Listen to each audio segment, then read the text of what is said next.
power of this technology goes so far beyond what like the typical like table conversation about VR gives it credit for. You know, like we talk about it as like a useful tool or an immersive, fun experience, but what we're talking about is like truly transformational. It should be perfectly possible to trick your brain into any experience if your brain can already do that itself naturally. So VR is almost like taking that ability for our brain to generate any experience for us and like putting it in our hands, which is wild. Man, that's something in the history books. People are going to look back and be like, yeah, 2022, 2023.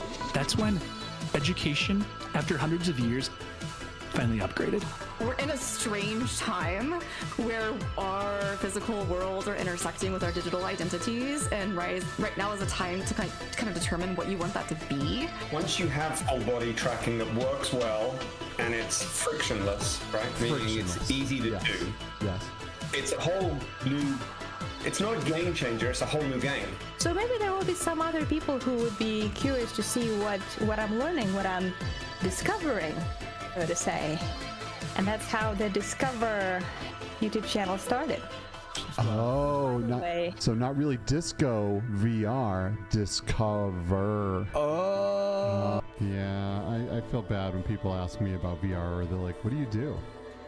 Like, all right.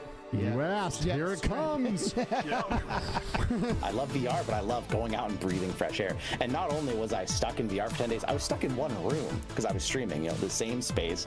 I didn't see the sunlight. I totally lost track of what time everything was. She dances with the robot. She does the first steps.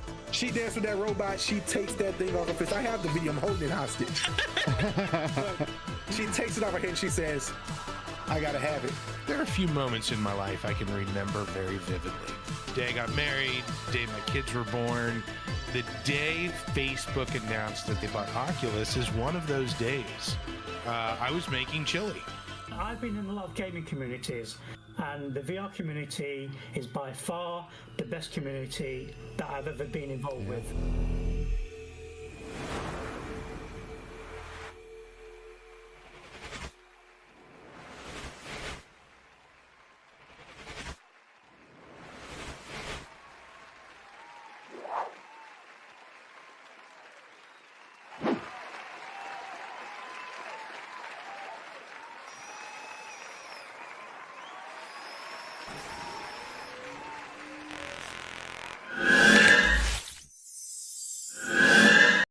Hello, everyone, and welcome back to the Between Realities VR podcast. I say welcome back because you've been here before. It's your favorite podcast. Every Friday, you're here with us, and we love you for that. Thank you for joining us here. It is Friday. What is the date? May 26th, 2023. Yeah. Pretty exciting times. Thank you for being here.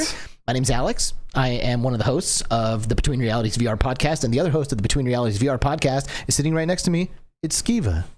What's up, baby? What's up, brother? Yo. How are you, man? Good. Nice. I'm doing great. Nice. Exciting times, man. Exciting times. So much happening. A lot going on. Can't even handle it. Yeah, and it's a typical typical thing we say here. It's an exciting space that we're in.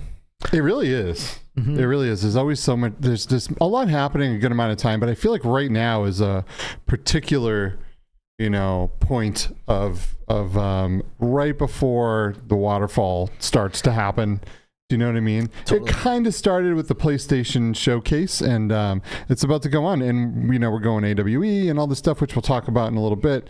Metagaming showcase, Upload showcase, Apple headset coming out, which is arguably the biggest and most important thing to happen to VR since the Rift. So it's a big deal. Good times. Yeah. Good times. It is good times. It's kind of like we're like in the before 4 times right now. Mm-hmm. Like it won't be long before the future, whatever it is, with Apple or whatever, is being ushered in, and these will be the good old days. The good old days. But it's good times. Oh yeah. I beat Overkill on Expert Plus today and beat Saber, so I'm feeling pretty good. Oh, sweet. Yeah. Did you play the new Queen pack or anything? I didn't. I thought about it too. Yeah. Like I jumped in there and I fired up the little song previews. Yeah. I'm listening to them and I'm like, okay, all these songs are good, but do I want to play them in Beat Saber? Yeah. For me, like, you know, like I remember playing like the Lizzo songs, and it was, you know, mostly because like the visuals are just outstanding.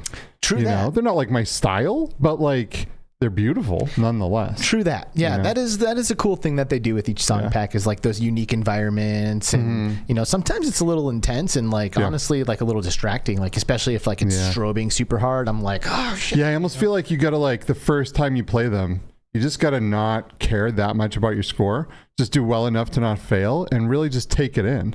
Enjoy the beauty, enjoy the colors and the spectacle that they've arranged for us, right? And then you go in there and shred it. Now I know you're not capable of not going in there and 110% shredding, you know, but, you know, you should try. But it's funny you say that because I actually like don't worry about my score. Like I want to shred it because it feels good to shred it, just in like the same way that like shredding a guitar, it feels good, you know. But at the end of the day, like I play my songs on no fail. And if I fail, I don't sweat it, and I just blast through the rest of the song, and like I love it. You know, no fail is amazing. By the way, if you're playing Beat Saber and you're not using no fail, in my opinion, that's a mistake because I mean, so you practice, right? Like you can't practice a part of the song that you can't get to because you know. And not only that, it's usually like the drop, you know, like a badass part where all of a sudden like it's like starts hitting, and like to have it like build up to that and then like die, like that sucks. So anyway, you know, just trying to keep playing these active games and hopefully, you know, weigh less in the future. Weighing less, the plan. That would be killer. I need a big knife for that, I think. Yeah, well, I don't know. You've been trying some intermittent fasting. Yeah, and it has been great. It's you know, it's definitely a slow burn, and it's keeping me from eating random things at random parts of the night and morning, and you know, stops certain parts of stress eating and things like that. But yeah, you know, if I really wanted to lose weight, I'd exercise. Yeah, I feel you. I've been drinking celery juice. You know, my wife, I guess, figured out that like celery juice is like the fountain of youth or whatever. So for like 5 or 6 days in a row, I've started my morning with celery juice, like from the celery into the juicer, into the cup, poof, down the gullet. And it kind of sounds gross, but it's really not actually. I thought it was going to be a million times grosser than it is, but it's pretty good. And refreshing. Yeah, and honestly, I feel like I am feeling better. So who knows? We'll see. I just want to be healthier, and hopefully VR can be a part of that. Yep. If we don't stay healthy and we die sooner, we miss so much of this awesome industry. Yeah. Right? Like if we were dead right now, we wouldn't see this Apple headset coming out. Nope, you know? we would not. So let's try to stay alive. We would not. And we wouldn't have time with awesome friends like the person we have on today. Amen. Or the people who are joining us in chat right now. Yeah. Like, because we do these shows live, right? We're on YouTube, you know, and maybe you're listening to us on Upload VR, where we're correspondents there, or maybe you're listening to this on Audible. Just kidding. I know you. It's not real. It's not Audible. That's books. Spotify and iTunes, Audacity. Is that one of them? I don't know. No. That's an audio editing software. but you're trying. Anything that has to do with audio in the name, I'm assuming it's for podcasts. We're literally everywhere. We're everywhere, you know. Pre-installed on Audacity. Pre-installed on Audible. And in the link below, we have a link. In the links below, we have oh my good lord, we have some Discord. Okay, join our Discord and come and hang out with us. Skeev has actually been doing some live streams in our Discord lately. Yeah, a couple times a week. I'm in there streaming games, chatting to whoever drops in. So, you know, feel free to pop in. It's usually at night. You know, I know the East Coasters, it might be too late, but you might notice that little live streaming icon on the channel. Pop in and say, hey, hop in the chat there. Don't be shy. Say what up. Yeah, and join the cheaters using Discord and game Ghost of Tabor. We'll get to that soon enough. Ouch. We'll get to that soon enough. Farmer True in the chat. What's up, dude? What's up, Thanks dude? for joining us, Farmer True, and a little virtual Steve. Wait a minute, Farmer True. You got to hop into Tabor with me, dude. If you are half as good at Tabor as you are in After the Fall, you got to be on my squad, bro. Let's do this. Get in there. Let's roll. Get in there. Virtual Steve has some hilarious stuff to say. He says, take a shot every time you hear a wolf howl, Neos, or Ghosts of Tabor. So I guess people would already be a couple shots deep. Y'all gonna be messed up by the end of this podcast. Qcreator, the weekend cometh. You are damn right, my good sir. That it does. Paradise Decay, my squid brother in the house. Good to see you, man. How you doing, buddy? Michelle B, evening. Thanks for being here, Hey, Michelle. what's up, Michelle? How are you? Classy grandma flying in. And not only is she here, she's hooking it up. She is, man. If you can believe it. She is like the classiest of all grandmas. Classier than mine. That's for damn sure. She says, hey, Alex and Skiva, I'm happy now. Whoop, whoop. Aww. Hello, Grey Wolf and Mrs. G. So happy to see you live. Bring the show. Bring it. That's it. That's what you say. That's how you do it. Right there. Thank you, Classy. We love you dearly. Rudel Zavedno, good evening, my good what up? Rudel. Thanks for being here. Chris Hanney in the house. Hey, what's up, Chris Hanney? The true How are homie. You gonna be at AWWOOOOO, Chris Hanney? Please say yes. I hope so, man. Come hang out. I got a taste of that Chris hangout, and I need more. I'm jelly, dude. Yep. I'm fully enrolled in jelly school. Obscure Nerd VR in the house. He will be at AWWOOOOO. Excited to see you next week, brother. He's doing a talk. Andy, I can't wait to see you, dude. And it's he ain't been too long. He ain't the only Andy here. Andy's VR Reviews is also in the house. What's up? Yeah, we got the Andys, dude. We got the Andys. VRoyBoy, that's right. What's up, RoyBoy? How are you? Here, RoyBoy. Showing up as usual. I love it. Ryan B's in the house. Hey, y'all. Or hey, all. What's up? He didn't say y'all. I said y'all. He said all. Hey, all. I'm stuck in Europe this AWE, says Chris Haney. Man. Stupid. That's a mistake. Oh, bro. We'll miss you, man. We will. Just know that you will legitimately be missed. Yes. I'm already missing him. So he'll just keep being missed. Kenzie Gaming VR. Hey, Kenzie. Hey, what's up, dude? How are you? Kensei. I want to make sure I pronounce that properly. Kensei. J-Brat's in the house, dude. Just in time. J-Brat the legend. What's up, dude? J-Brat joining Q2C VR Gamer yesterday.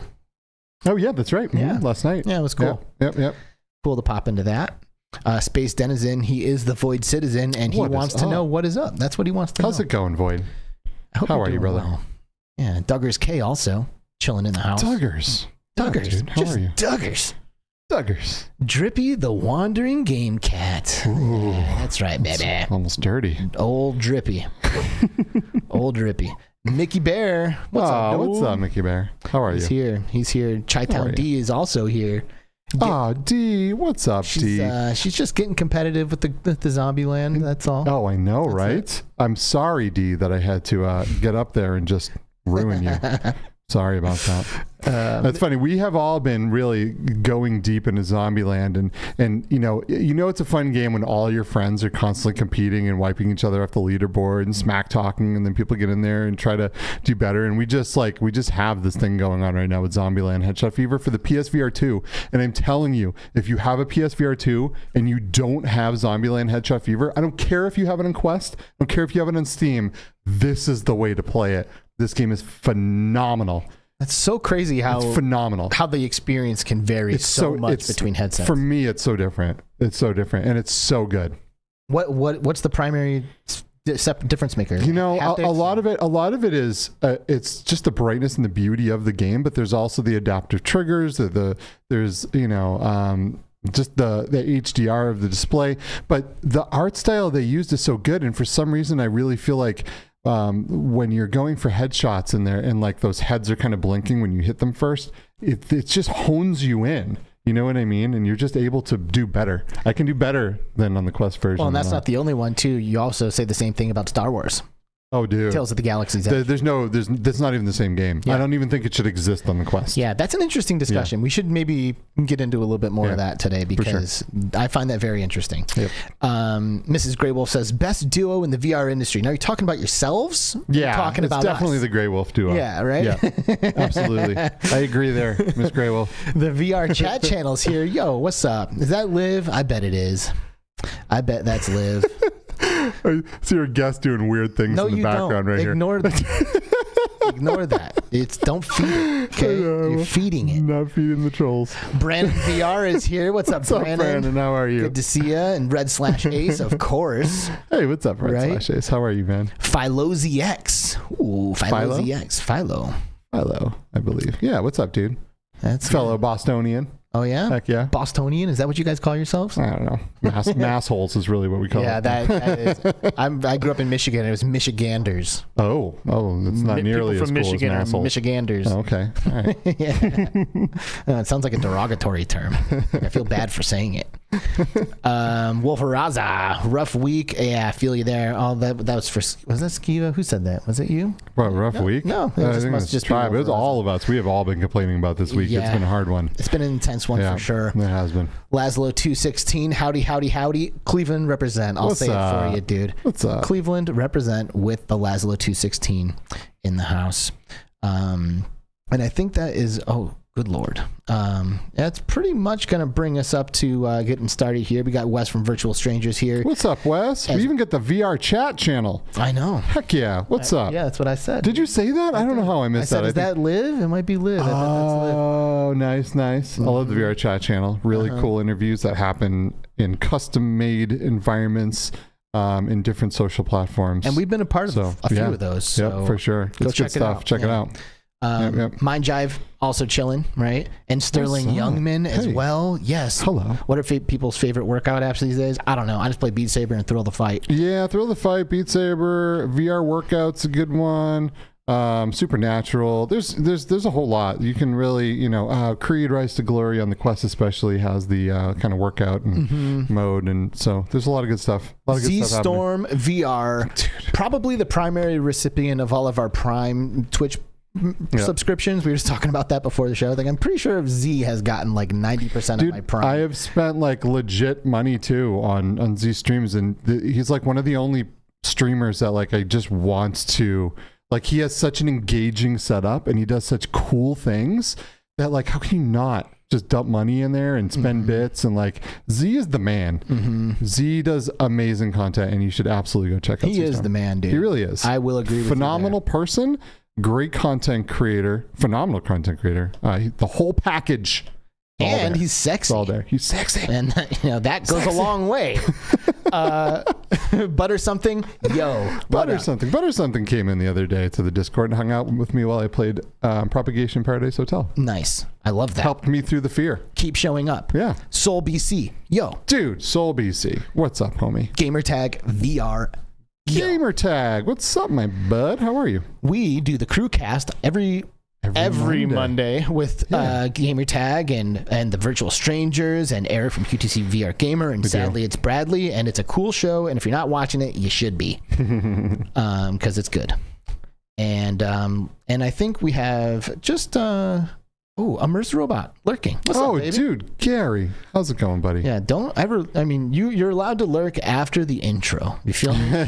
So if you're here lurking during the intro, say something. Say hi. I want to be a part of your day. So say something, and then you can go back to lurking. Heck yeah. True VR legend. And he really is. We got somebody lurking on us right now. Speaking of legends. Speaking of lurking legends. Doing weird things in the background. Yeah. What did I tell you? I'm sorry, I can't help it. I told you not to do that. It's all too bizarre. It is too bizarre. But he's the homie, so we're gonna let it slide, right? We are. Absolutely. TikTok star extraordinaire, passionate VR gamer, semi-skilled competitor, and great friend to Between Realities. Please welcome to the show. The show. Wrong button. Don't mute me, man. Sorry. You've been silenced. Where were we? We're about to introduce him. Hey, Cyber Slit. What's up, Cyber Slit? Well, he's on. So here we go. It's Tribe Greywolf. Hi, buddy. Am I on? You're on, buddy. How are you, dude? Yeah, I accidentally kind of bumped the button a little bit early. I need that drop to last like. I know. Should we drop it again? Yeah. Let's drop it again. Ready? It's Tribe Greywolf.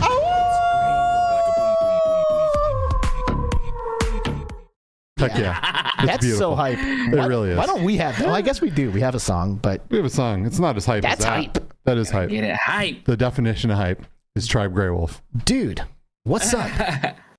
What's up? How are you, man? How's it going? I'm good. I am hungry and tired and ready for the show.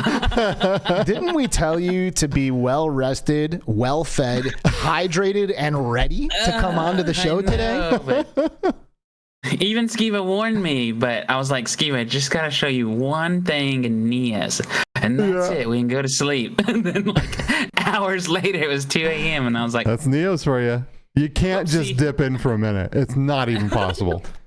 There's just too much amazingness. That was a How and Nias. Oh, yeah, that's right. If you're playing the Tribe Greywolf drinking game today, then you're going to be pretty messed up by the end of the show. Yo, where's Jordy at? She's right here. Get her over. Get her in here. Come say hi.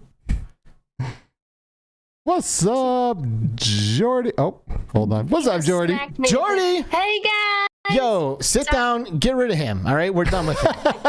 We've seen enough of him.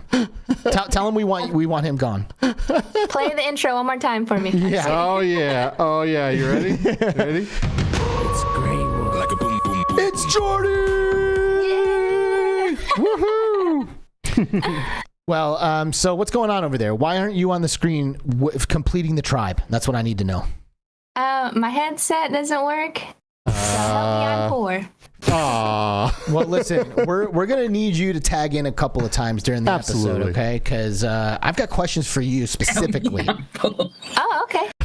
Sounds good. Yeah. So we'll deal with Mr. Greywolf for the time being, but when it's time for the real questions, I'm pulling you back in, okay? Okay. Sounds good. All right. Switch off. Perfect. Bye, What'd Jordy. they say, honey? We just said we're so excited to talk with you, brother. Yeah, dude. Oh, okay. Yo, SoulBC just dropped $5 on us. Oh, yeah. It's a super chat. Oh, we like super chats. We like donations. They are not needed or required. Correct. Semi-encouraged, I guess. But ultimately, we just like doing the show. But guess what, man? These things help. All right? They do.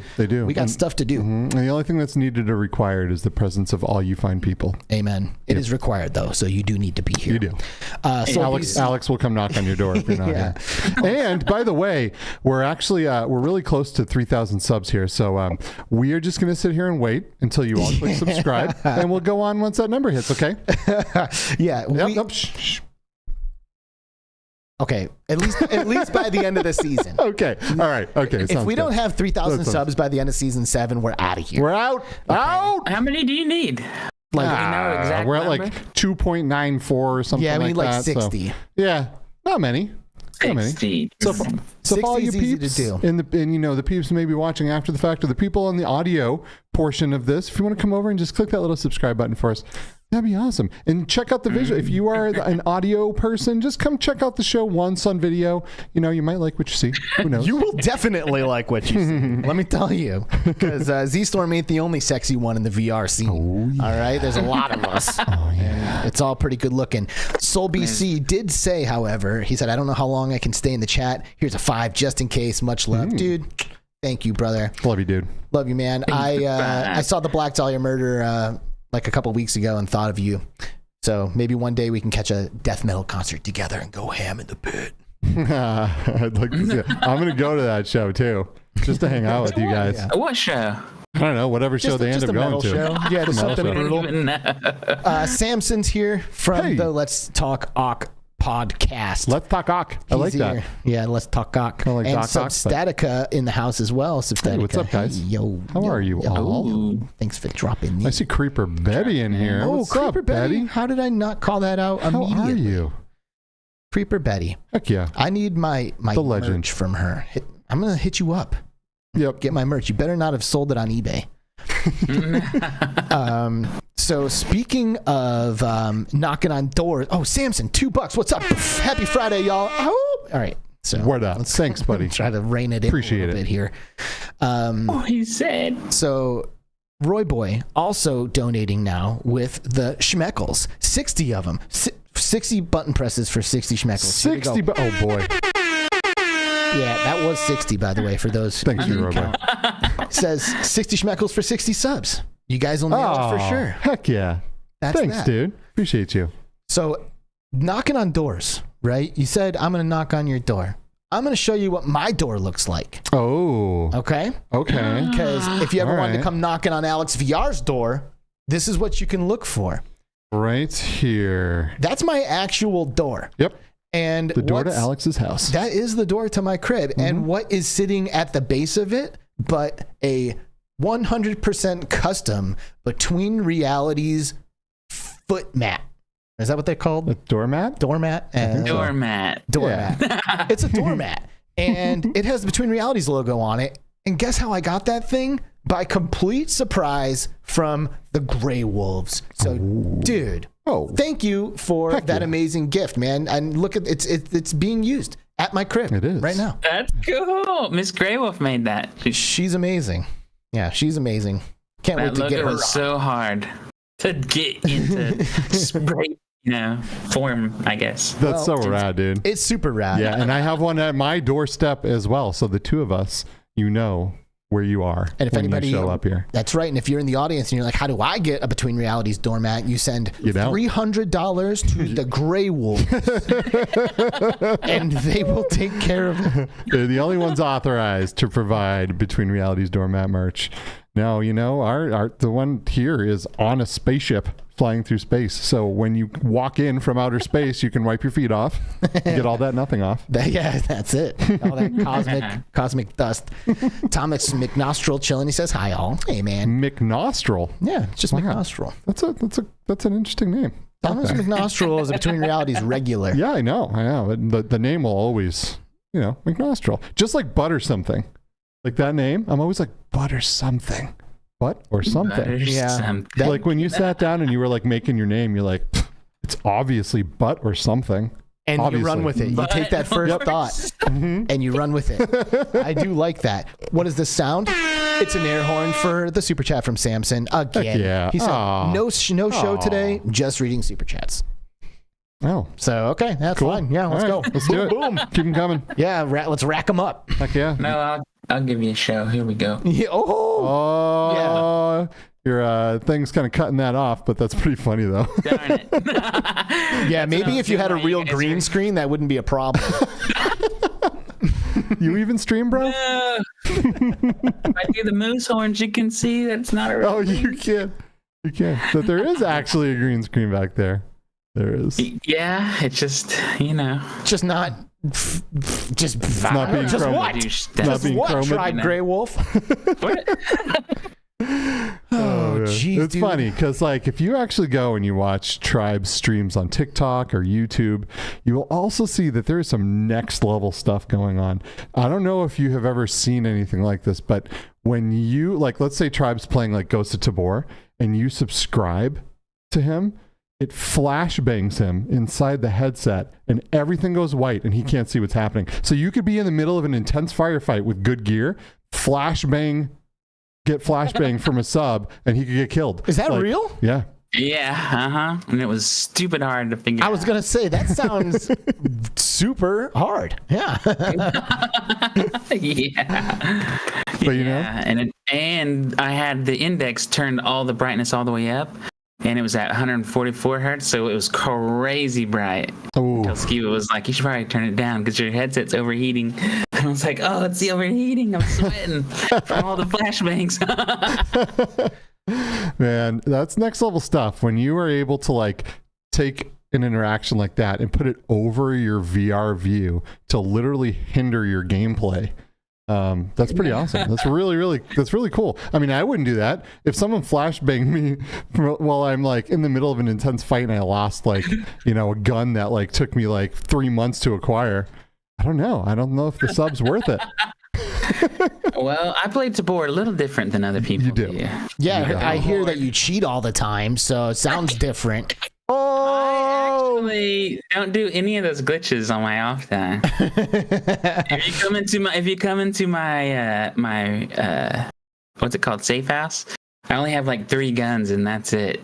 Which is wild. Yeah, you like chuck them before you sometimes before you leave a raid, right? Like the whole point of this game is to go in and get awesome gear, right? And to level up your traders by selling some of this gear to them, and then you can go in and you can buy cool stuff from the traders because you have a reputation with them, and then you can go out there and dominate.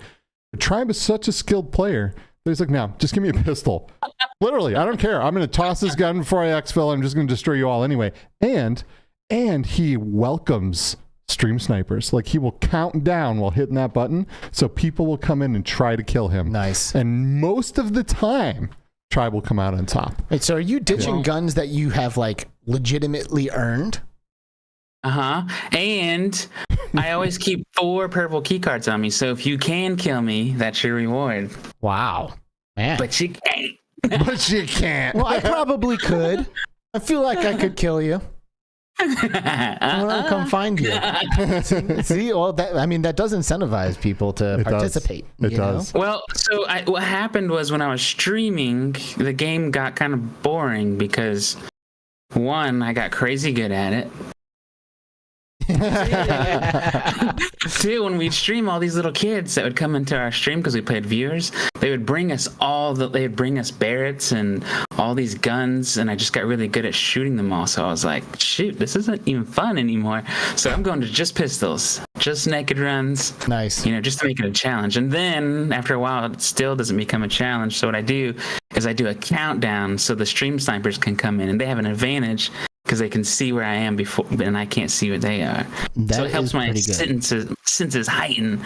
So I'm always on the lookout. I know where the spawns are, what time they spawn, and I know where you're coming from. Which makes it fun playing with Tribe, because you get all these super sweaties that are just, they have the highest armor, they have sick guns, they got the best ammo, and they're coming after you, and they're looking through Tribe's eyes to come find you guys. And it's kind of scary for me. Tribe doesn't care. He's like, whatever, bring it on. I'm gonna waste you all. I love him down, and then Ski was just taking all the stuff. He's like, you don't want that? I'll take it. I'll take it. Tribe's like, nah, I don't need it. All I need is a pistol. I do love it. VR with Jasmine's in the house. Hey, Jazz. What's up, Jazz? How are you? Little Hussein X in the house. That's right, Hussein X. Hey, word up. Fourth Wall Breaker also in the house. Hey. Isn't that fun? I love it. Hey. Gamer Tag VR dropping a super chat saying, great show. Hey. GT, thanks, dude.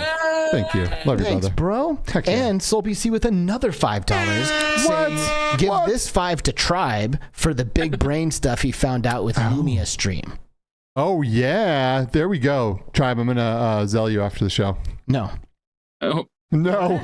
Alex is like, no. No. Intercepted. No. The cash has been intercepted. Soul said that. Thank you. So, yeah. So there was a scandal that happened. Heart-ripping scandal, dude. Oh, tell us about it. It sucks to even think about. So, like Ski was talking about earlier, I got the flashbang happen in my screen. But a lot of streamers have been climbing this exact same mountain for years. Like, I started it in 2020, and in 2021, I actually found a way. I found this really... You know those coders that learn coding too much to where they lose people skills? I found one of those dudes. He was just crazy smart, but he didn't know anything else. It was just, all I know is coding. So I found him, helped him kind of develop this thing because he was already on his way, but I was helped leading him what would be rad. And that was getting browser sources in your screen or so we can bring our subscribers and stuff so we can see it in our screen, just like you do with the chat, right? And he finally got it working, but the steps to get it working were ridiculous, absolutely ridiculous. And to get it to run every time was such a hassle because it was 1 in every 15 times it would work. So I was like, oh man, this is such a headache. So I ditched it and been just on the search again. And finally, I found Lumia String, who said that it does work in VR. So I was like, whoa, sweet, someone already did it. We got the same vision, let's go. So I got on it, doesn't work. It tried to work for the Quest, but the Quest just keeps updating and just keeps blocking it. So I just got OVR Toolkit, did a little modding to it, added a mod to it to bring it in but then it didn't work because I had to beg the dev of the mod of OVR Toolkit to come back to update it because it wasn't working. And I found someone else who was his friend that was like, it's not working because it's on the old something or other. So I begged him, found him, or I tracked him down, begged him. It worked. Got it to work on my headset. Finally got it to where it can work over and over successfully. And then I showed some of my friends, and it broke for them, and they showed it on stream. Someone was watching their stream and went and made a tutorial. And the whole reason I was doing this was, one, it's cool, number one.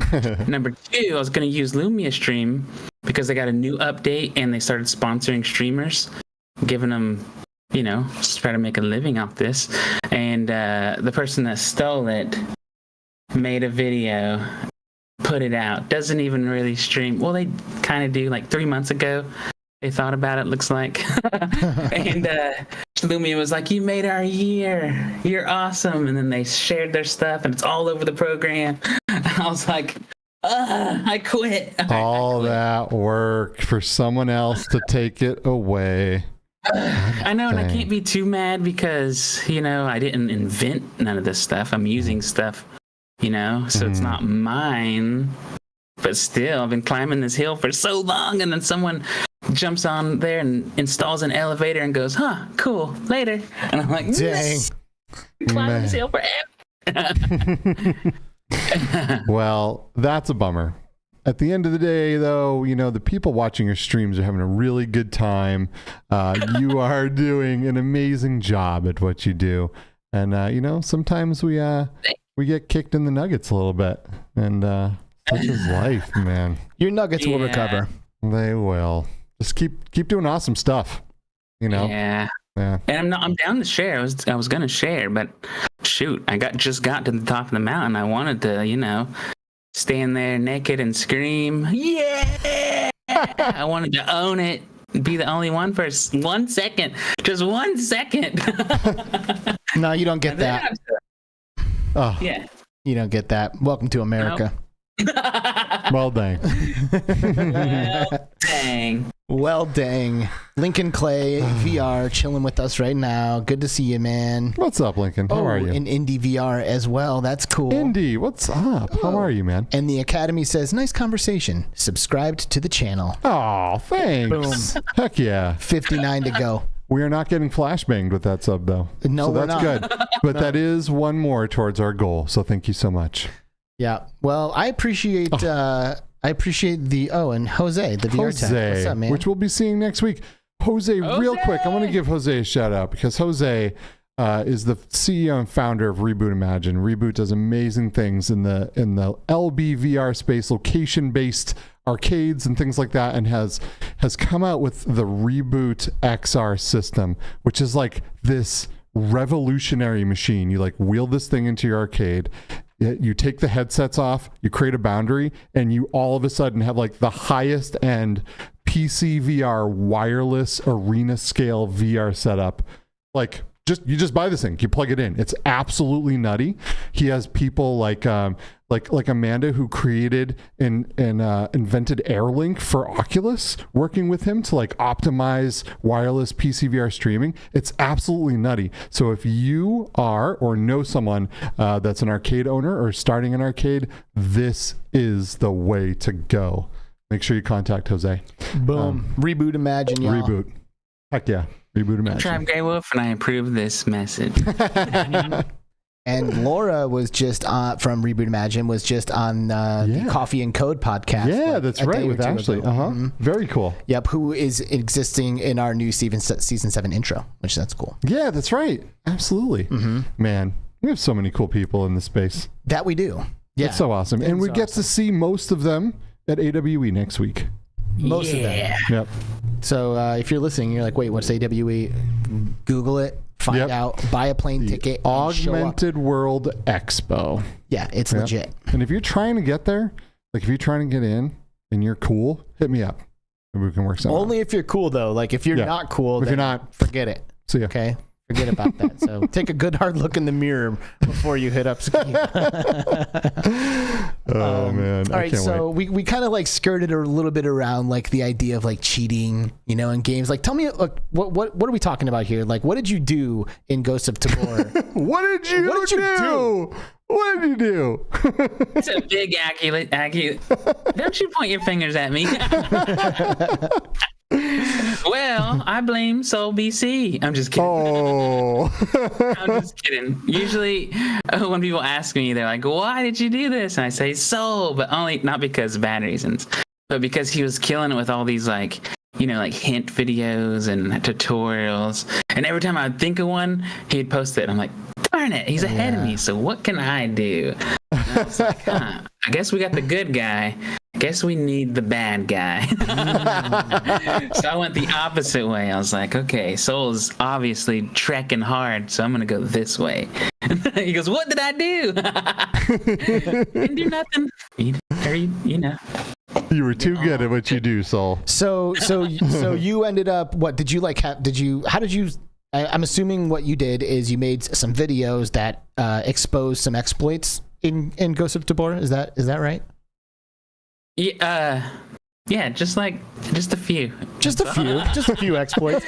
And what I did was during our live streams, someone would, you know, bring us something, and it would be a bag full of like GPUs, and I was like, how the heck do you even have this much time? And they were like, oh, I just glitched them.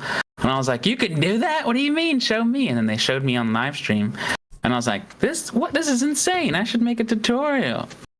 Paradise says, dude cheated all the time and Breacher's killing me. And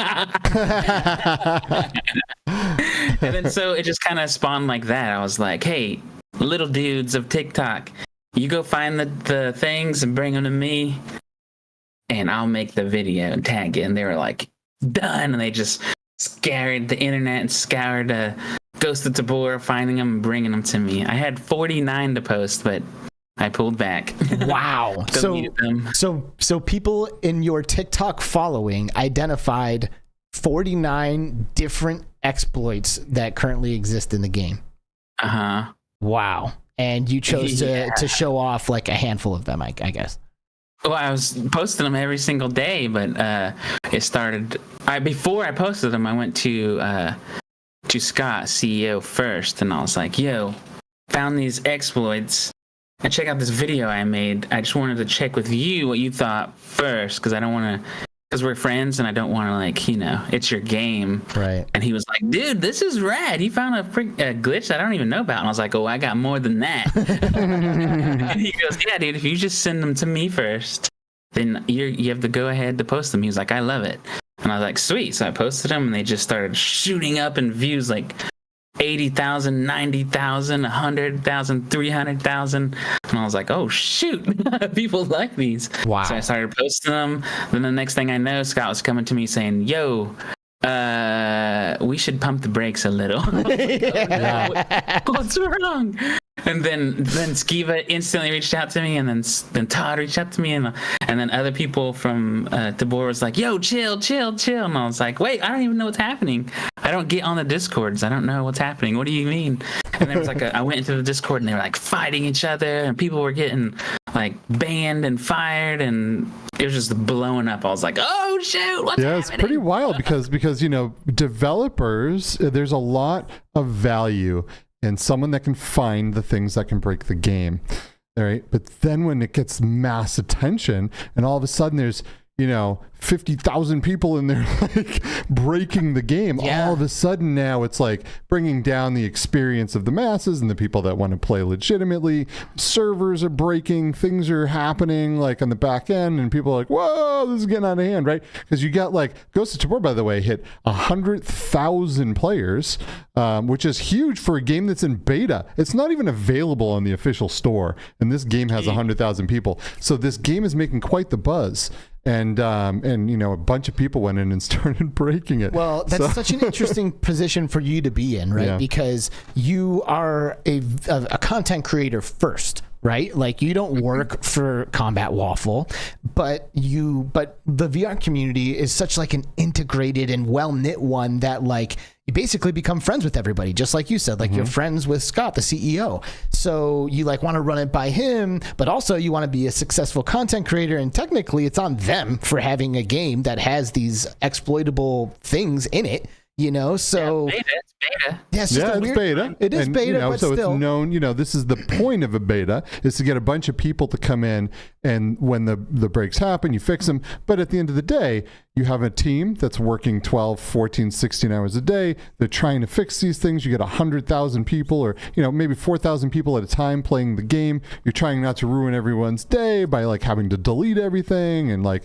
take the game offline to bring up patches, and like so it's a very complicated scenario that involves a lot of people from around the world that are coding and grinding hard to fix this game. So on one hand, it's really good to know about the glitches, because the only way to fix something is to know that it's even there, right? But then on the other hand, it gets it gets put on a video from someone like Tribe that has an insane viewership, and now people are scouring the internet looking for these glitches, and then it's being brought out to the masses. So it's a weird thing. And we grew up with cheat codes and cheat code books. We did. Yeah, but those are put there intentionally. Yeah, they're put there by the developer. No, I had ideas. I went to them with ideas. I had ideas for cheat codes and stuff. Well, and cheat codes are different when it's an online multiplayer. Yeah. No, but there's ways around it. You can't just shut the door, because we can do cheat codes for skins, cheat codes for different things inside of your safe house. Sure. Like, what if you had like a golden couch or a diamond couch, and you're just like, whoa, how did you get that? Well, it's a cheat code, blah, blah, blah.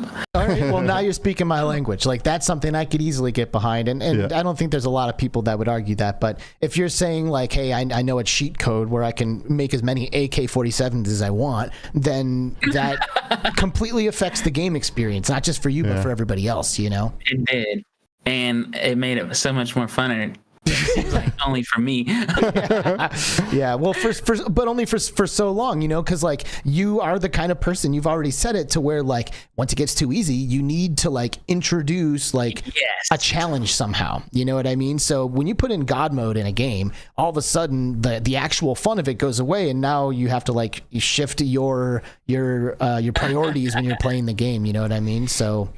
It's interesting because like I'm playing Tears of the Kingdom and Zelda right now, and I have like hundreds of amiibo. And if you don't know what an amiibo is, it's what they call toys to life, and it's basically a figure that you can scan that will like unlock things in the game experience. And when I played Breath of the Wild, I have all the Zelda amiibo, every single one of them. If they made a Zelda amiibo, I bought it. And I would scan every single amiibo every day and take all of the items that you get from that. They give you food, resources, fish, or, just like all that kind of stuff. And because I did it every day, I had so many resources on me at all times that I never felt low on anything. I never had to scour for a certain item or for certain food. I never had to find weapons. I never had to worry about breaking weapons because I could just scan amiibo and get them all again. And this time around playing Tears of the Kingdom, I have learned from that experience, and I am not picking up any of the stuff that I get from my amiibos. I'm just trying to get like the exclusive cosmetics out of them. And otherwise, like I'm like you, if I get a sword out of those things, I just take it, throw it to the ground and keep moving. You know what I mean?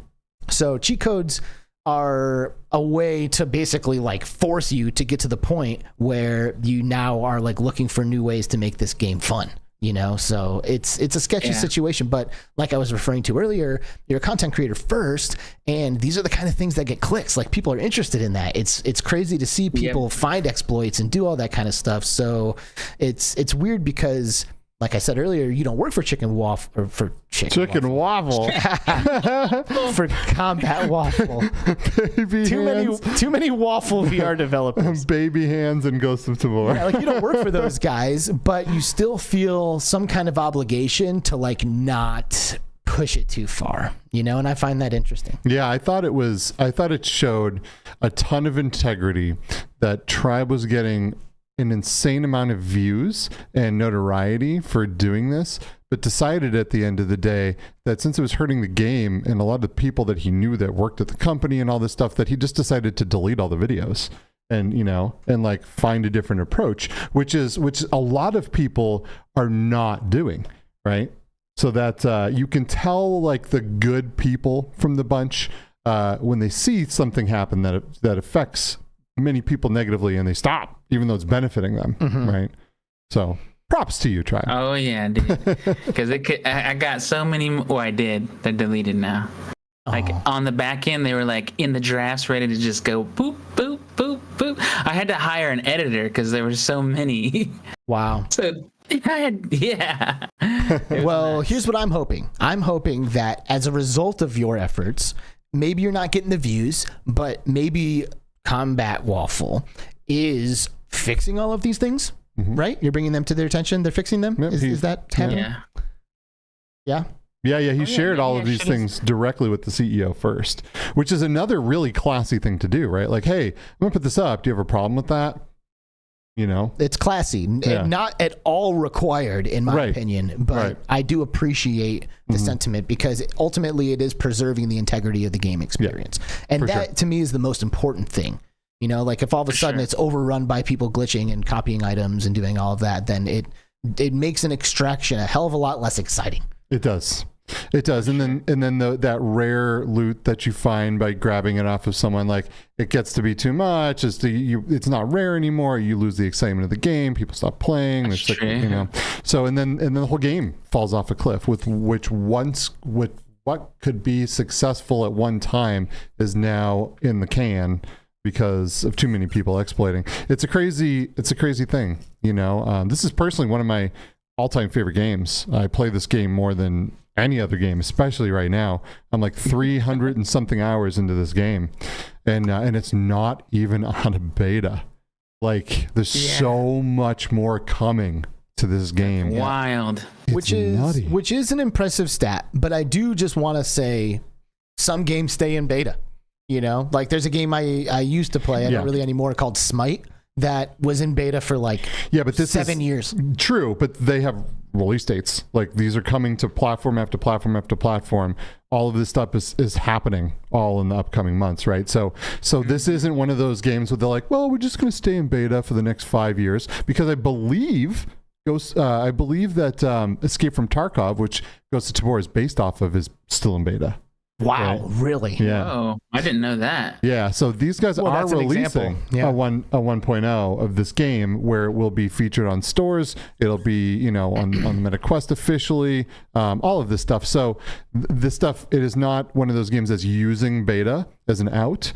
It's they're like, no, we're just in beta, like literally, and we're coming out soon. They're fixing the problems and they're making this game super duper solid, and it's so much fun. If you are in VR and you're not playing Ghost of Tabor, you're doing it wrong.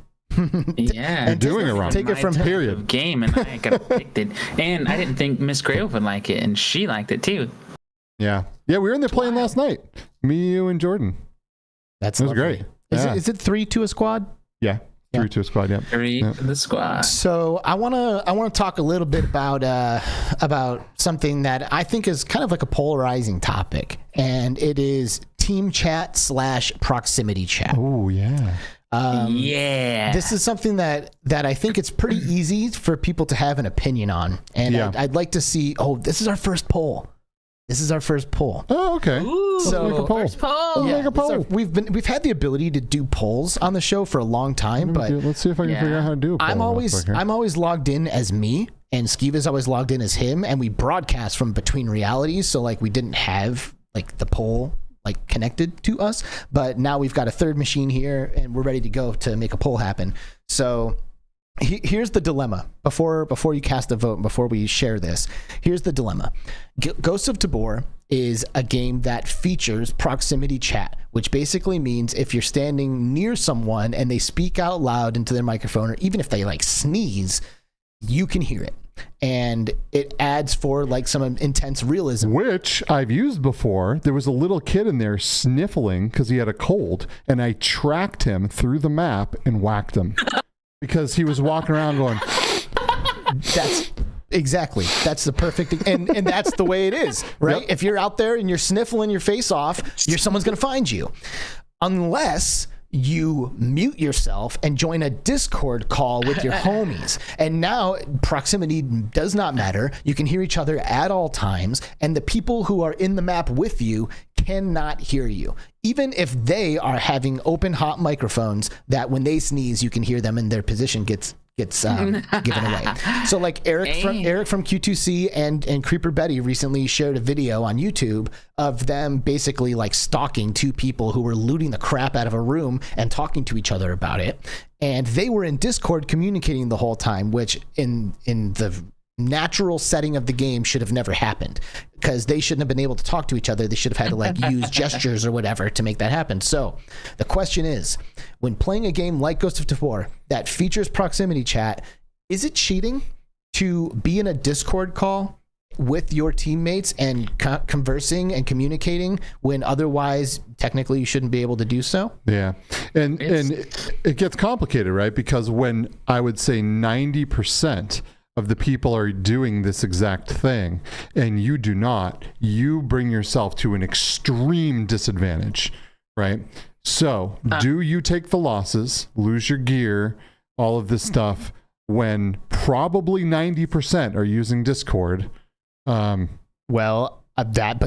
amount is arguable because there's way more quests out there than there are PCs, and most of them don't do what it takes to get Discord working on their standalone quest. So they're jumping in there, but they're on their phone. You know, Stevie, you said that it's a disadvantage, but I again don't think like that. I don't play like that. Yeah, Tribe keeps a hot mic, open mic at all times, to lure them to me so I can kill them. Like, I let them think that I don't know that they're there.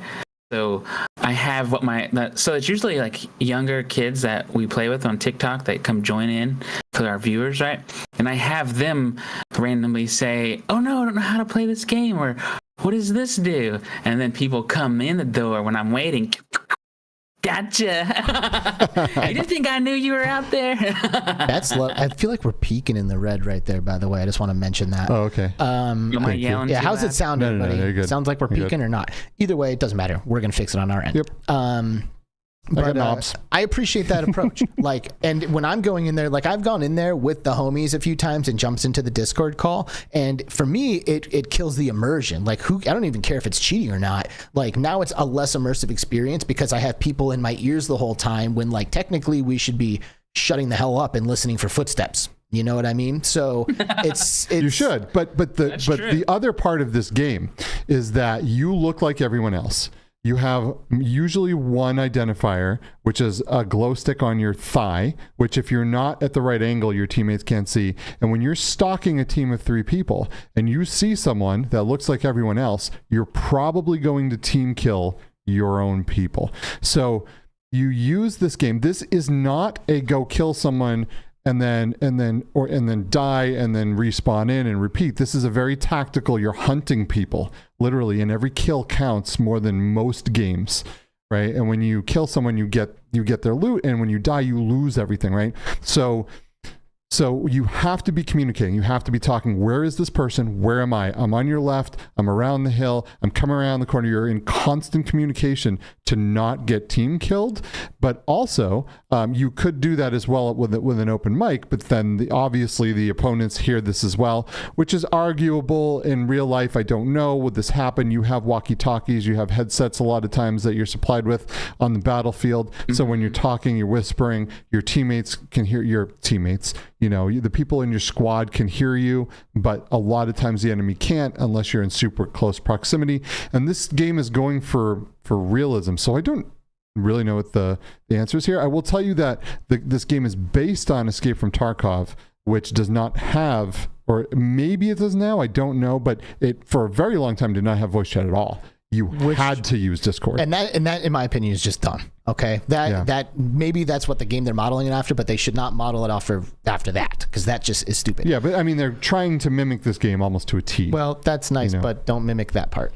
So, and here's two things. Okay, first one is that I agree. When you're playing a tactical shooter, you want to be able to communicate with your teammate, and I will do that in games that are set up for that, like Firewall 0 Hour, or I'm assuming Firewall Ultra. Like, the game is designed for one team to hear themselves and the other team to hear themselves, right? But Discord is not built in to Ghosts of Tabor, right? It's an open mic, everyone hears everyone thing. So if you're making the choice to only hear your team, you're putting yourself at a huge advantage that the game is not designed to be able to do. Right. So there's that. And then I had another point, but I lost it. Yeah. No, this makes sense. And I will tell you that if everyone used the open mics, this would be a very different game.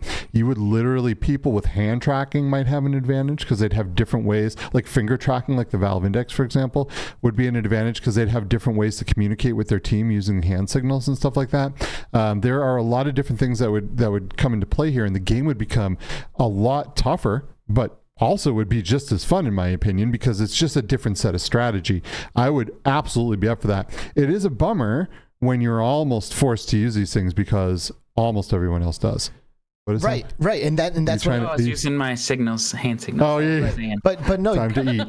But that's exactly what you're doing. Is you're forcing everyone to have to go and join a Discord call when maybe they don't have a Discord thing or whatever. They like have to find a solution to put themselves on a competitive level with you when you do that yourself. Yep. So I don't know, which is interesting too, because of this game's trying to be as realistic as possible. What do the armed services do? We used hand signals to communicate. Mickyberr says he was in the army and he used hand signals to communicate. So that's awesome. The army and the armed forces and all of these will always will try to always gain the competitive advantage no matter what they have to do, no matter what money they have to spend. They send things into, with the squad into war. So if we are being real here and we're like, wouldn't you use the competitive advantage? And that is a maybe a null point, because that means maybe you should be able to cheat in other ways too. I don't like but that. Like, I don't like that. But this is a communication thing, right? Like there are walkie-talkies you can buy and go out on the battlefield. Here's a solution that I think would work if the technology can get to this point. I even asked this question at the Ghost of Tabor launch party, but I didn't really like the answer I got. I don't think they quite understood what was being asked. But if you could legitimately whisper to someone, I think that would be huge. Like, if the microphone could detect that I'm whispering instead of just like a binary, like on off, like noise or not, but like they can know the difference of a whisper from me like speaking openly, then a whisper wouldn't carry as far. Like maybe a whisper only goes like 3 or 4 feet or something like that. Yeah, I like that then that could solve the issue, because then we could whisper like this. Like,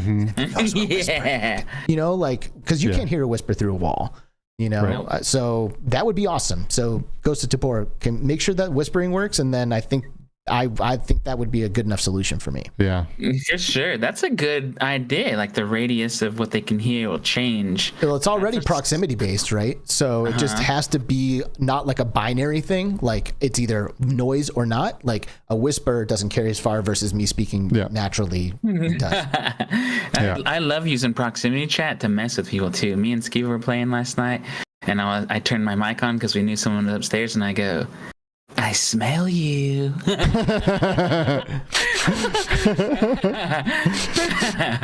So 33 votes in the poll. Is Discord chat in multiplayer games cheating? 58% of you say yes, it is. 42% say no, it's not. Wow, I would have really had thought that it would have been much higher on the yes, it's cheating than 58%. Yeah, so I thought you guys were like smart. That's the you guys are smart.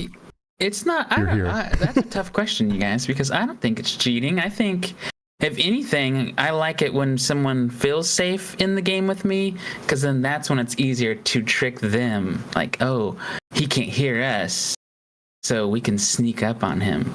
And then I have other, ploys to lure you out. And then, Yeah. But like I said, you dude, let your guard down.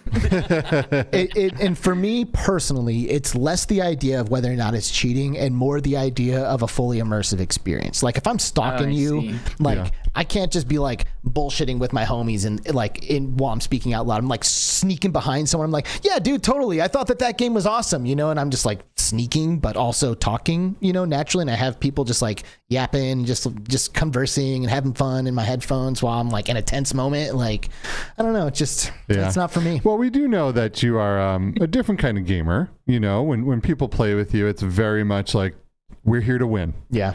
Everything else is secondary. Yeah. I don't want to hear your stories. Don't care about your kid. Yeah. Like I want to, I'm here to win, right? A lot of us, Alex? we're done with work. We're all friends. We want to just chat. You know what I mean? Yeah. Well, we do use that, but we do get in these like high tense combat situations where everyone's quiet. We are using the comms only as needed, right? To get an advantage on the opponent. So this is all really interesting, but just being able to have conversations like this shows how insanely good this game is, where we are able to spend this much time talking about whether this is an issue or not. Right. You know what I mean? Yeah. This is a damn good game. Yeah.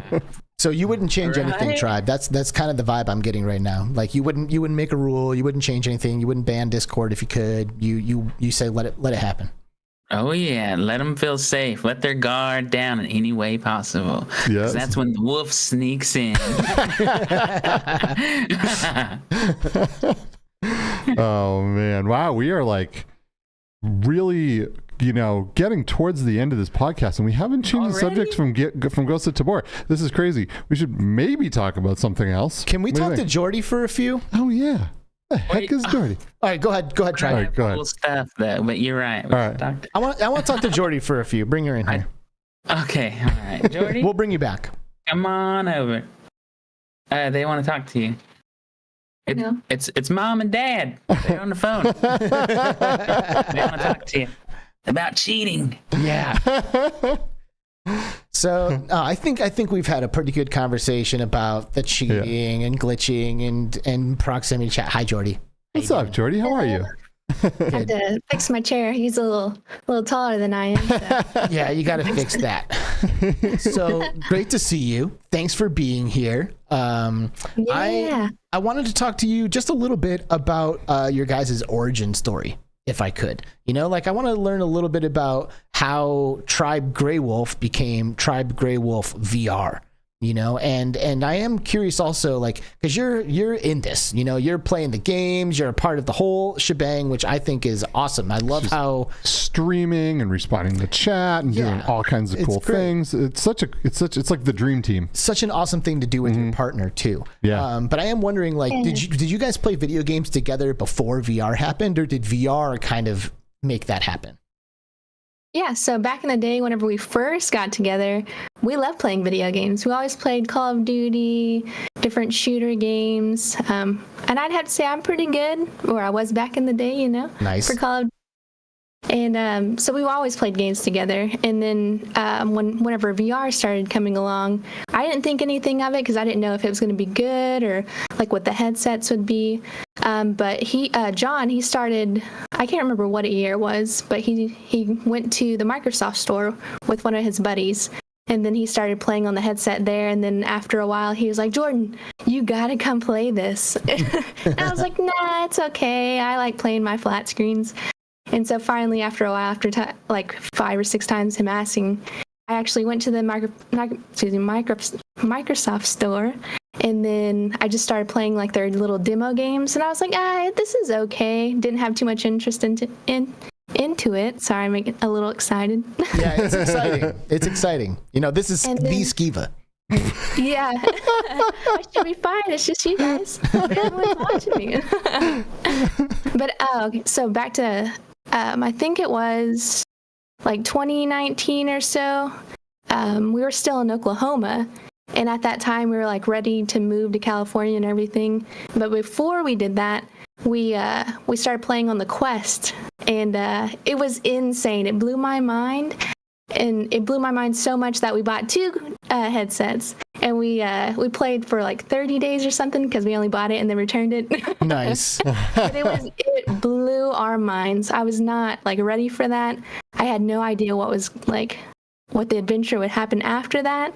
Like after that, we were set. We moved to California, sold everything, and then once we got here, the pandemic happened, and we didn't have anything to do, right? Like everyone was just at home, doing nothing. Yeah. And so from that, Johnny started just streaming flat screen games, and from there he was like, let's just try the quest, see what happens. So after that, he started gaining more momentum, and he's like, hey, how about you stream and see if you like it? I was like, I just like playing flat screen games, and I don't know if I'd be good on stream as well as playing the games.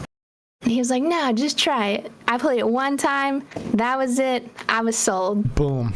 So what were you guys playing when you first acquired the quest? Like what games were you jumping into that kind of hooked you? Trying to think what it was. What do you remember what we played? What? That we played like religiously on when we first had the quests? Population 1 was one of them. He played Pavlov, Population 1, so a lot of the shooter games. Nice. But there was other ones too, I can't remember. It's been so long. Yeah, they were lame. He said we played other games, but they were lame. If they're not shooters, they were lame. Yeah, heard that. Nice. So what's been your, like, now that you've kind of like gotten involved in all this, you started streaming, you're having fun with it. What are you still just like shooters primarily, or do you like to get into any of the other games? Yeah, I primarily like the shooters only because that's what I've grown up on. Right. I think my second favorite games would be anything that has zombies in it. I love zombie games. Me and you, Jordy, have spent some time together in Left 4 Dead 2 VR mod, and Jordy is good. Nice. Like, I'm like going down, getting hit, I'm laying on the floor, Jordy's coming over and saving me and like completing objectives, and she's just nasty at that game.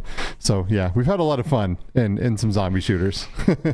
Yeah, I'm still wanting that for the I haven't fall. really tried or too much is After the Fall. I feel like I'd like that game. It's just I haven't had the time to jump in there.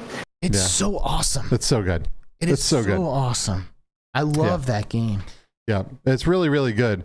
And we should get into that. Like, me, you, and John should absolutely be hopping into that game because you are a huge fan of Left 4 Dead 2, and that's kind of what that game is based off of. Now, it is hard to hit that quality level that Valve is able to hit, right? But I mean, I feel like, you know, Vertigo Games has really done a pretty dang good job. That game is built for VR. It feels good. It looks good.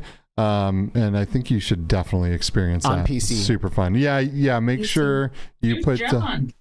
Who is and John? This is a fun question for you, Jordy, because this is something I think about way more than you could even imagine. All right, you are Tribe Greywolf, Jordy. You know what I mean? Like, Tribe Greywolf is the tribe. Like, it's everyone. But everyone calls John Tribe and calls you Jordy. And do you feel any type of way about that? Like, that he calls you Tribe, but like you're also the tribe? Yeah, I'm mad. Yeah. No, just kidding. No, I think he's just always had the gamer tag Tribe Greywolf, so that's what everyone calls him, right? Like, they don't call him John, they don't call him Mr. Greywolf, only to some of the viewers, you know? Yeah, it doesn't really bother me. I know I'm a part of the squad here, the team, the wolf pack, you know? So, right. So he used the gamer tag Tribe Greywolf before you guys were a content creator pair? I think he started it. Wait, I don't remember. Do you remember? Did you have it beforehand or no? I can't remember. It's been so long. Wow. It's been since like 2020. Well, Tribe Greywolf is also, correct me if I'm wrong, your brand in photography and videography as well, right? Yeah. Yeah. So it's Tribe Greywolf Photography. We do that as our normal job, I guess you could say. It's not really 9 to 5, but you know, it's what we do on our day jobs. So yeah. Do you do it as much as you used to, or do you find yourselves doing it less as you get more and more involved in this? Right now it's our busy season, so we're still it's still like what we do during the day. But in our free time, we definitely make sure that we play VR. So I don't know if that'll change later this year, or we're kind of going with the flow of things, but we love both. Here's another question. These are hilarious questions, but I want to know, are you guys the Grey Wolves? Or are you guys the Grey Wolves? Grey Wolves. Wolves. So we can put the VES at the end of your last name when we're talking about both of you. Yeah, but I mean, most people, they say it either way. So, Alex, whatever you say is fine with me. You're too easygoing, Jordy. You know? But I appreciate that about you. Are you getting excited for AWE? Yes, I am super stoked, and I can't wait to see both of you handsome fellas. Yeah, what's the main thing? Is there like a main draw for you, or something that you're most excited about? Well, I've never been to AWE, so I'm not really sure what to expect. Last year, we made it to the location. We were there, excited to be there, and then John got sick. So we had to fly all the way home. He got the COVID. Get to go. Right when he showed up the day before the conference started. Man. That was such a bummer. I remember it hit him hard, too. Yeah. As it would hit anybody hard, right? I was so sad. And I got to tell you, you guys were going to stay in the Airbnb with me and Alex. And I walked in. I had like just heard about this. You guys. It was John. I walked in and I was like so sad that you guys you flew here and had to turn around and fly right back home. And I walked in. You guys had gotten to the Airbnb, dropped off this sick shirt of me and Tribe and Short Stack and Neos, and left it on a table and went home. And it was like an emotional time. Like that was going to be the very first time I get to actually meet you guys in person. And since we have spent time together. But man, that was so sad. And thanks for the sick shirt, though. Sure. But yeah, so I don't know what to expect at AWE since I've never been. I'm just ready to see it all. You're going to love it. You can expect good vibes. You can expect cool tech. You can expect amazing and inspiring people. And you can expect a party. That's going to happen. Many parties. Farmer True VR dropping the $5 super chat here. Hey, Skiva, I'm on Ghost of Tabor tonight, so let's get together. Oh man, on the Discord chat. There he is, dude. I am always down to play this weekend. Tonight and this weekend's gonna be tough, and then I start traveling for 2 weeks come Monday.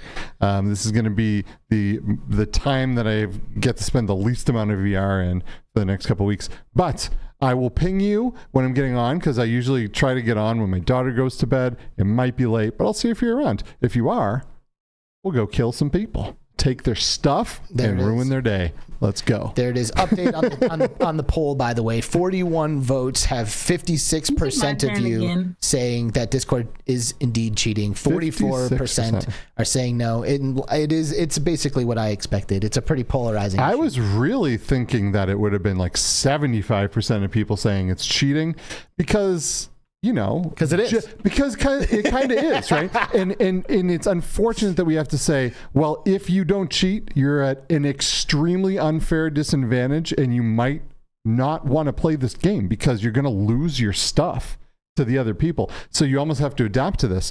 But so I would have thought people would have maybe it'd been a 75% yes is cheating. Do you want to weigh in on this, Jordy? I do have a question. Aren't we all cheaters? No. And you know why? Yes. What happens to the people that are deaf? Like, don't we have the advantage over them? Well, that is a whole can of worms conversation right there, because now we're talking about inclusive design with experiences. Yeah. And that is a huge conversation, one that our buddy Dylan Fox is all about asking. He's actually organizing the XR Access Symposium, which is happening next month, which I may or may not be a part of yet. Actually, I'm still trying to figure that out. It actually conflicts with some Between Realities episodes, one Between Reality episode that we have booked, so I'm still not sure what's going to happen. But anyway, they're all about designing with inclusivity in mind, especially in terms of like people who have handicaps and things like that, which of course Ghost of Tabor is not then, if you think about it, because the audio being such an integral part of the game. How do people who have hearing loss or can't hear or whatever adapt and still enjoy the experience, you know? So I will give something away that we normally don't give away.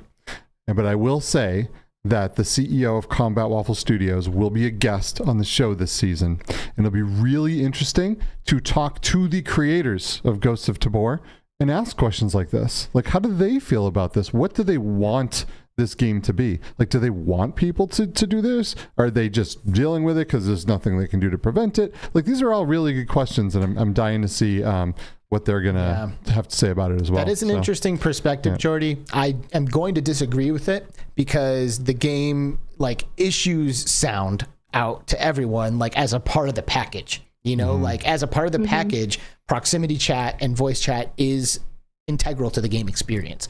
So, you know, by having ears, I'm not cheating because there's like a small fraction of the population of the people playing the game who don't. I mean, because then I guess you could say too that if one person that's blind tries to play the game, then we're all cheating as well. Yeah, it's a slippery slope. It is a slippery slope. But yeah, I mean, I guess, you know, I guess it comes down to more that life is just unfair. You know? I felt that this week, that's for sure. Yeah, haven't we all, man? Haven't we all? It's been a doozy. Anything else that you're thinking about over there, Jordy, that you wanna share with us? Yeah, so back to the glitches thing. Never in my entire like VR gaming career have I ever found a glitch. So I wanted to know if you guys have had that instance where you just stumbled upon a glitch in any game, and then if you've like told the game developers or anything like that, or did you keep it to yourself? That's a cool question. This is an interesting question because I am sometimes paid to play games by developers because I have a PR and marketing and porting company specifically for VR. So they want me to go in and look for things and give them feedback. So I feel like I'm in a disadvantage to answer this question because it's part of my job a lot of times to do this. Now, if we go back to before that were the case, but hold on. Before you do that, have you as a job found exploits that are beneficial to the player, not just a broken game? No, I just find breaks in the game typically because I feel like to find some types of exploits, you have to be intentionally doing weird things that I would never think of. Like the things that people do to get these exploits to work, I am always floored at how the original person figured that out. Like, how do you figure out to drop something 15 times in this exact space, go to a different thing, and, you know, maybe in the tutorial, come back, stand in this one spot, boop your nose, kick your feet up, stand on your head, and all of a sudden, this weird thing happens. Like, how do these things originally come to play? Is it just people like they just happen to notice that they did these things and they happen and then they go back and they try to retrace their steps? Or are they trying these strange, you know, things and these steps to get there? I have no clue. I do think that I would say there's probably 50%, maybe half of them are stumbled upon, you know, like you just like do something weird and you notice it happened. And it was just like the perfect storm of circumstances to execute it. But like I've like every now and then I get hooked on speedrunning on like Twitch and YouTube and stuff, and I'll watch people speedrun games. And it's usually games that I like or that I grew up with. And watching people speedrun the Super Mario Brothers games is insane. It is. Especially if you start to understand why they're doing the actions that they're doing. Like you run past a Koopa far enough to get him off screen so he despawns, and then when you run back and he spawns again, the code changes in a way that allows you to get through, you know, it's like down to the code and like almost like a binary level, you know, which is ridiculous. And speedruns are almost inherently designed to take advantage of glitches and problems in the game to complete the game like as fast as you possibly can. They rarely are like legitimately using the game and it's only its mechanics. Right. So and to answer your question, Jordy, I really don't think I have ever personally discovered an exploit that was beneficial to a character or to the player before anybody else. I not at least nothing that I can remember, and I feel like I'd be able to remember that. Yeah. And I think it's wild because you guys put so many hours into like Ghost of Tabor or any other VR game, right? And you haven't found one. I mean, I haven't either, so I just didn't know if there was tricks to do those glitches. I don't know. I've seen glitches happen where I'm like, whoa, how did that just happen? I've never been able to figure out what I did to make it happen again. You know what I mean? And I don't know that I even want to, because for me, if I know something is there, there might be a time where I'm tempted to use it. And if you go way back, all the way to the times of you know, just back in the day, like Grand Theft Auto, for example, is the one that really comes to my mind. The very first time I put in the cheat code to give myself God mode and unlimited weapons and unlimited money, I stopped playing the game. It ruined the game for me to the point where, like, I knew how to do that thing. I'd get to a challenging situation and I was tempted to use it. Do you know what I mean? And then from then on, I didn't really want to play anymore. So I would rather like purposely not go back and try to figure out how to do this glitch than I would ruin the experience for myself.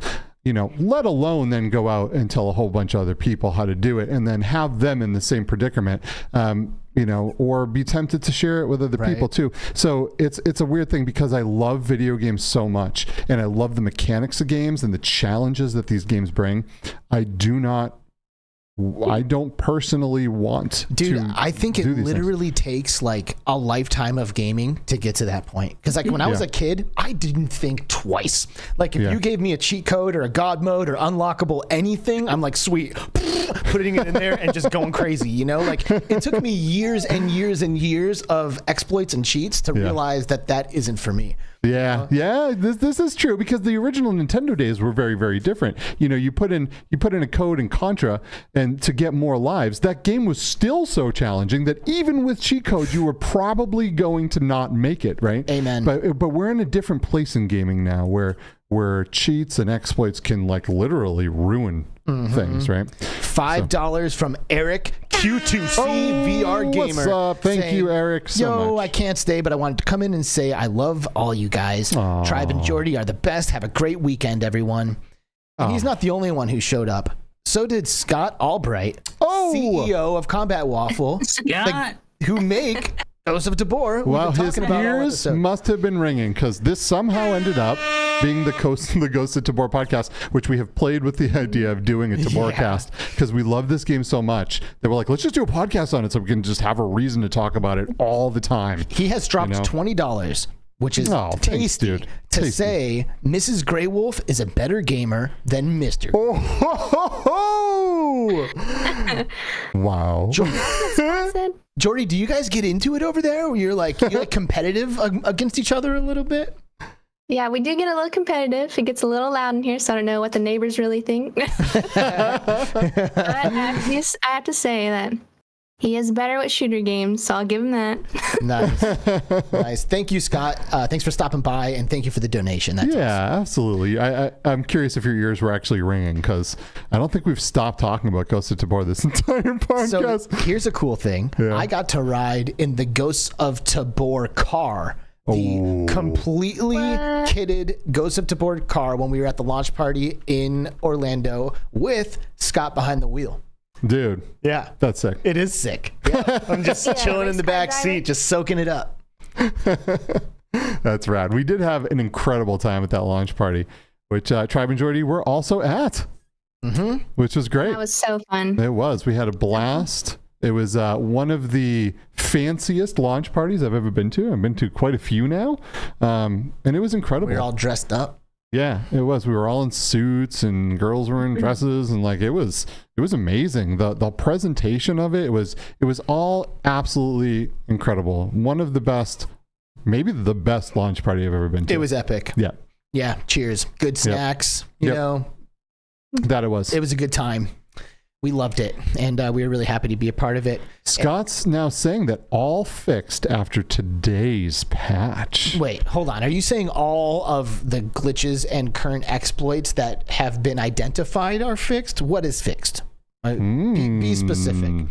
Yeah, this is interesting because, like we talked about earlier, I know this team has been working tirelessly, working insane hours to try to fix the issues that are causing other players to, have an unfair advantage in this game. And the players that really want to play without, this game is just naturally like you grind to get the better gear, to do better, to be able to dominate people. So it's an extra whammy when someone's like duping weapons and and these things. Yeah, right? exactly.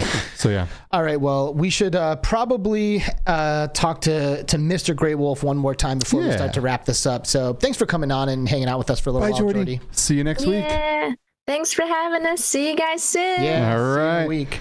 Let's see her off with this sound clip. It's Greywolf. Like a boom, boom, boom, boom. God, that's hype. That's so hype. What up, Tribe? What up? Am I still on? Yeah, for a little bit. You are. We've already kind of gone over, but we'll talk to you for a few more minutes before. Yeah, this is just too good. This is too good. Scott said he fixed all the stuff. Oh, heck yeah. Let's see what happens. But in the world of developers, this stuff is never, ever done because someone will figure out some weird way to do something, right? But the point is these guys are on it, and they're committed to bringing a really good game to the masses, and they're doing an incredible job. Yeah. So. You know what? The main fix that I would, if I had to give him one to go figure out and fix, Scott, if you're listening, is the bag glitch. There's a way that you can grab 2 big bags, and you can put certain items in there and spam it. Spam opening and close it, and it will rip everyone's guns off of them in all the map. What? This is crazy. Who figures this stuff out? Wait, where do they go? I don't know. They just disappear? Yeah, have you ever been in a raid and then your gun just goes boop, and you're like, no, that's what they're doing. Dang. Interesting. That's Very crippling. That is. It's tough. No! Yeah, that's tough because you work hard to get these items and to afford these items and to find them in a raid, and you get these super rare things, and for some little kid to come in and ruin your day. Mm-hmm. It's terrible. Joey's right. I have no idea how they're figuring this out. That's nuts. I don't understand. They're definitely not old enough to know the coding and the binary like Alex was saying because they are young. I mean, dude, the neo-humans are going to make us look like cavemen and Neanderthals in the next couple of years. I'm not even kidding. Yeah. I have been destroyed by actual children in games. And in my opinion, there is no excuse for that. I've been gaming my whole life. How have my decades of experience not been enough to beat you as a kid? Well, but here's the thing. Experience is one thing, but your body and brain's natural ability to respond fastest is when you're younger. And as you get older, those reflexes slow down. Like it or not, you can practice every day and you'll get good at the game and you'll be able to outthink a lot of times the other people. But sometimes these kids can just act faster. Tell that to Master Shifu sitting at the top of the mountain. That guy will kill you with one finger. I don't even know Doesn't who matter. that is. I'm just saying there's old masters, I should be like a sensei, like an old master teaching that child everything. Sure, but the masters don't always use just speed and eye to hand coordination. Right? They're using different things. Go on. Skiba, this is a perfect segue. Yes. Talking about old man reflexes. Going to what we found in Neos, that's going to make Alex a little jealous. Oh, yes. Yes, do we tell him what it is that you found? Would you like to do the honors? Sure. So, me and Skiva were in Neos, and we found the complete game of Beat Saber inside of Neos. And not only that, but it's connected via WebSockets from the game out to the website where all of the Beat Saber maps are being edited and uploaded. So it'll be constantly brand new songs sweeping through, all completely for free. It is wild, and it gets even better. You can do multiplayer up to however many players your PC can handle. So you could have 15 people playing the exact same song getting our scores read, and we can look over and see each other. And so as Neos, we could even shoot each other with something or throw something in their way while doing the Beat Saber going nuts. Isn't that crazy? That is crazy. And I'm assuming you guys have played enough Beat Saber to know how close it is to the real thing. And they get a lot of things right. It's not the same perfect experience that Beat Saber is. Beat Saber has this art with the visuals and how it feels.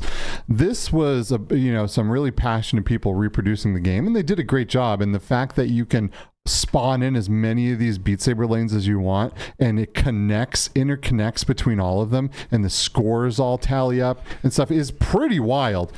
You're not going to go in there though and have it feel exactly like Beat Saber, but what you will see is that all of these songs that people have mapped out and on the mod sites are all instantly streamable, and it's nuts, right? You can change your saber, colors. You can change. It's super customizable. The whole thing is really customizable. The sound effects, you can drop your own sound effects in there. So if you don't like the slicing noises, you can just make your own, and you can throw it in there. Take it to any world you want to take it to. So you can have whatever background you want, and you can make it even adapt to the songs, the background. Well, that's pretty awesome, right? And like obviously, if you own Beat Saber, if you own a PC and a headset to run Neos, you probably have a copy of Beat Saber somewhere. Yeah, probably.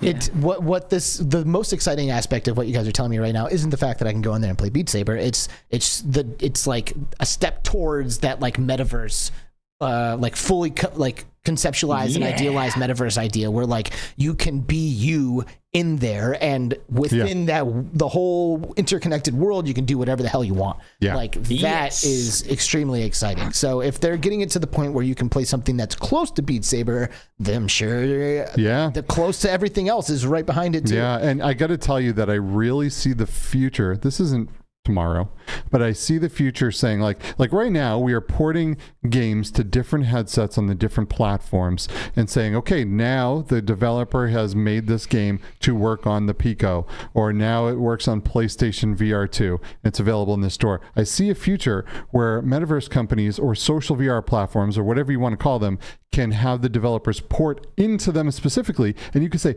dude, man, the new Metal Gear game's out, let's head into Neos and let's go play it together. Like eventually these will be the gaming platforms themselves with built-in like multiplayer integrated completely, right? And someday we'll get there. Is it here right now? No. Will it be here tomorrow? No, but we are making steps towards that, and things like this where they're able to implement multiplayer better than the developers can themselves is a pretty wild thing to think about. Mind-blowing. Yeah, it really is. It's cool. That is cool. Tribe, give us something else before we pull the plug on it. Kick you out here. I thought we had like another 45 minutes. We're over by 10. Yeah, we're already over. So if there's anything else that you wanted to mention, this would be the time. Oh, okay. No pressure. I like to put pressure on people in these moments. I'm like, blow my mind in 3, 2, 1, go now. Blow my mind. Say something amazing. Do it. I invested in stocks. Oh, cool. Nice. Yeah. You like gun stocks? Do you prefer gun stocks over not using gun stocks at all? Look at that. It says Tribe Greywolf on it. And the lights have gone out because it's so awesome. So awesome. I think that's perfect timing to end it. My lights just... Well, hold on. Answer his question, though. Do you like stocks or not? Oh, yeah. I do like stocks. Yeah, definitely. Nice. And it's weird to see stocks that go both ways. So this one, it connects to you, and then you hold your controller out. And then this one is on your controller, and then you hold your other controller on it. So that sounds nice, but the problem for me is that you typically would need both in the same game. Like switching between weapons or switching between like functionalities or whatever. Like there's instances where you want both, and you can only use one at a time because these things like house your controllers semi-permanently. Yes. Wait, both of what? You want both of these at one time? Well, no, I don't want either of them. But I'm saying that like both there's a use case for both of those within the same title. during the same game session. So like when you pick up your pistol, now you wish you had the other stock versus when you're holding like a rifle, you know. When I'm shooting in a game, I love the gun stock. When I need to break my hands away to do something else, I do not. Now that's where that second one really comes into play, where it's not attached at all. Well, either of them, it's not attached at all. So you're free to do whatever else you want within the game without it being having to pull it off and then get it back onto the stock, which can hinder your time. And in a lot of these games, fractions of a second can mean life or death, right? So I do love the actual point of like putting this thing up against my shoulder, having it stabilized. The immersion when holding the gun and firing it is through the roof, but everything else is not so much. The other part I don't like is that usually there is something attached to your controller that when I am not in a shooter, I don't want it on there. You know what I mean? Now I got to take it off and then I got to put it back on next time. Some of these are easy. It comes off, Skiba. Well, that's pretty awesome. Ready. That's awesome. A lot of times that is not the case with a lot of different stocks. But I do love that we are getting to the point where these things are getting easier to take on and off. Some of them take me 5 minutes to get the things attached, and then I'm done with the game, and I'm like, oh, and then man. you want to play something else. And it's a bummer. No, look at this, Alex. Look at this. While he was saying that, I switched from this one to this one, and look, rifle mode. Oh, is that the Cobra? Absolutely sucks. And then watch Which one is that? Pistol mode. And I won't smack myself when I'm climbing stuff. Nah. All right, so the final results of our earlier poll with 49 votes, 51% say it's cheating. 49% say it's not. Wow. And these numbers would fluctuate if we got 100 votes, you know? Wow. So that's very close to super surprised. Halfway. I am super surprised. James has made a pretty fun final poll for us today saying to gun stock or not to gun stock. So let's just squeeze in one more poll right before we end the show and see what everybody thinks. I mean, will it have enough time to run? I don't know. Let's see what happens here. Let it run for just a couple of minutes. All right. Do you think you should use a gun stock or not? My vote will be no. I am not a fan. If it's not like integrated like the aim controller and everyone is on the same hardware, then it just gets in my way. But Alex, what about this? Okay, wait. What if... Oh no, I instantly forgot what I was saying. Maybe you can only do one thing because now it's grayed out. I can't start another poll. We'll try another one in the future. Yeah, all right. Alex, what if you could do a private lobby inside of the board and everyone could load in and fight each other? I would love that. That would be fun. And then what's the expression? I don't know. You can do whatever you want. Yeah. I don't know what the expression is either. All right, that's it. Okay, we're gonna get rid of you, dude, because we could just sit here for another few hours. Like it's that easy to just sit here and just yuck it up and have a good old time. But we really appreciate you and Jordy both joining us on the show today. I think it's been a fun one, full of laughs and engaging discussion. And we can't wait to see you both next week at AWWOOOOO. It's gonna be awesome. Yeah, we get to see them in AWWOOOOO in a few weeks. It's gonna be awesome. Next week. Less than a week. It starts, the first day is on Wednesday. I'm leaving on Monday to get there. Yeah, so see you in like a couple days. Yeah, days. Couple days, they said. Yeah. Oh, you can read the lips. That's it. So thanks for joining us, man, and we'll see you in a couple days. All right. Okay. I'll see you guys later. Goodbye, Tribe. Goodbye, Jordy. Bye. And they're gone. There they are. There Just they go. like that. There they go. Goodbye. Hey, thank you guys for hanging out and watching and listening to Between Realities today. This episode went a little long, but it's just so fun. And this is becoming kind of a normal thing. So I'm going to try to rein it back. Yeah, I'm going to try to reel it in and try to pull the plug on these things because we just can't do this all day. I wish we could. That's all I want to do. Just talk about VR. And it's easy to do. It is. Especially when all of these beautiful people are here joining us for the conversation and chat. It's really fun. And it is. But the thing is like, you know, we've been going for an hour and 45 minutes. We have, but I'll tell you, I feel like we needed to give a little extra because next Friday we won't be here because we'll be at AWE, and that's sad. So, you know, we'll just deal with another 15 minutes in here to give that extra little bit of VR goodness. All right. I can, you know what I'm saying? Yeah, I feel you there. But when we get back in 2 weeks, we have the Ian Hamilton from Upload VR, you know, maybe one of the, you know, the most respected journalists in the virtual reality field. And it will be extra special because the Apple headset will be known to everyone. We will have our first glances at this thing at WWDC, and Ian will be able to weigh in on this.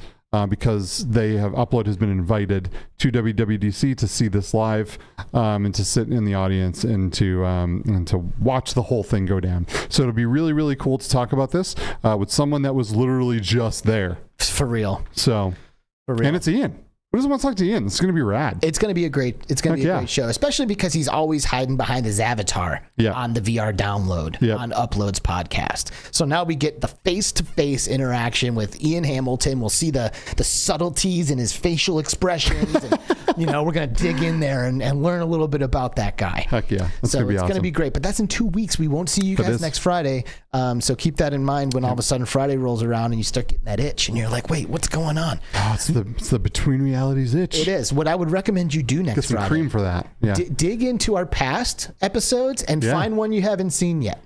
I bet you'll learn something amazing about whoever it was that we had on the guest. You will. If you scroll through our episode list and you look at the people that have been on here, man, there's no way you're not going to find someone that you don't want to know about. I mean, yeah. So thanks for tuning in, y'all. Wolfraza and Jay Brat and Creeper Betty and Classy Grandma dropping the donation earlier, and RoyBoy also, and Scott dropping one, and SoulBC. Like, thank you guys all so much. I hope I didn't forget anybody there, and if I did, ream me in the next episode. Wes from Virtual Strangers, of course, and Kenzie Gaming, and Farmer True has been hanging out, and Wolfraza, I think I might have already said that. Hussein X, Brandon VR, right? Like chilling. I saw a little Quicksilva cosplay flew in here near the end of the episode. It's good to see you, Becca.